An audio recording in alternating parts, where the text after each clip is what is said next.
ब्रेकनंतर पुन्हा एकदा तुमचं स्वागत आहे। भाजप आणि शिवसेनेनं पहिली यादी आपली जाहीर केलेली आहे उमेदवारांची आणि यामध्ये ज्यांचं नाव नाही त्यांच्याबद्दल सुद्धा बऱ्याच चर्चा रंगलेल्या आहेत।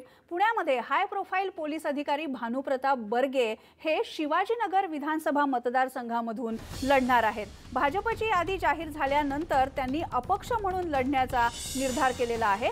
घोले रोड क्षेत्रीय कार्यालयामधून त्यांनी नामांकनाचं पत्र सुद्धा घेतलेलं आहे। शिवाजीनगर विधानसभा मतदारसंघामधून हाय प्रोफाइल पोलीस अधिकारी भानुप्रताप बर्गे हे लढणार आहेत। भानुप्रताप बर्गे यांच्या उमेदवारीला समर्थन देण्यासाठी काही माजी अधिकारी एकत्र आलेले होते आणि त्यांनी इथून निवडणूक लढवावी असं त्यांचं म्हणणं होतं। आता भाजपची यादी जाहीर झाली त्यानंतर भानुप्रताप बर्गेंनी अपक्ष म्हणून लढण्याचा निर्धार जाहीर केलेला आहे। आता उमेदवार यादी जाहीर झाल्यानंतर ज्यांचं नाव या उमेदवार यादीमध्ये नाहीये ते वेगळे अपक्ष म्हणून लढतात का, काही दुसरी राजकीय भूमिका घेतात का, याबद्दलची उत्सुकता आता सगळ्यांनाच आहे। आणि तसंच शिवाजीनगर विधानसभा मतदारसंघातून भानुप्रताप बर्गे हे अपक्ष निवडणूक लढवणार आहेत।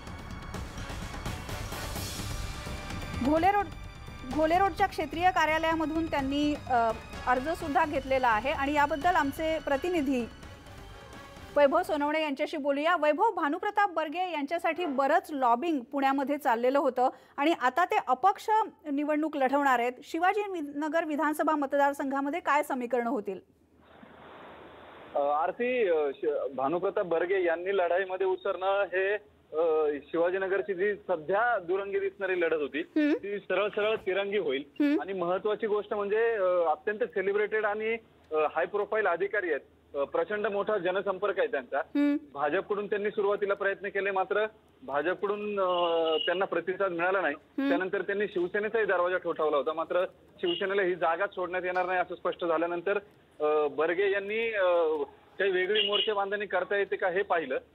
जे निवृत्त पोलीस अधिकारी आहेत पुण्यातले जवळपास 20 पोलीस अधिकाऱ्यांनी एकत्र येत एक बैठक केली आणि बर्गे यांना तुम्ही काही झालं तरी निवडणूक लढवा अशा प्रकारचा दबाव त्यांनी तयार केलेला होता। आणि त्यानंतर अनेक कार्यकर्ते हे बर्गे यांना जाऊन भेटले। त्याच वेळेस बर्गे यांनी आपण अपक्ष निवडणूक लढवण्याच्या मानसिकतेमध्ये पोहोचलो असल्याचं सांगितलं। आज दोन्ही याद्या जाहीर झाल्यानंतर जेव्हा त्यांना कळलं की त्यांना दोन्ही पक्षांकडून त्यांचा फारसा विचार करण्यात आलेला नाही, त्यानंतर त्यांनी जाऊन आता घोले रोडच्या क्षेत्रीय कार्यालयामधून नामनिर्देशन पत्र अर्थात फॉर्म जो आहे तो विकत घेतला आणि आपण आता अपक्ष निवडणूक लढवू असं त्यांनी स्पष्टपणे सांगितलंय।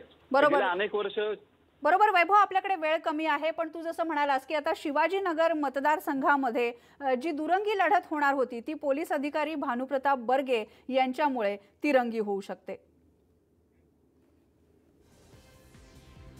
या सगळ्या बातम्यांनंतर बुलेटिनमध्ये आता इथेच थांबणार आहोत, पण कोणत्या मतदारसंघामधून भाजप आणि शिवसेनेचे उमेदवार लढणार आहेत याचे अपडेट्स आम्ही तुम्हाला देतो।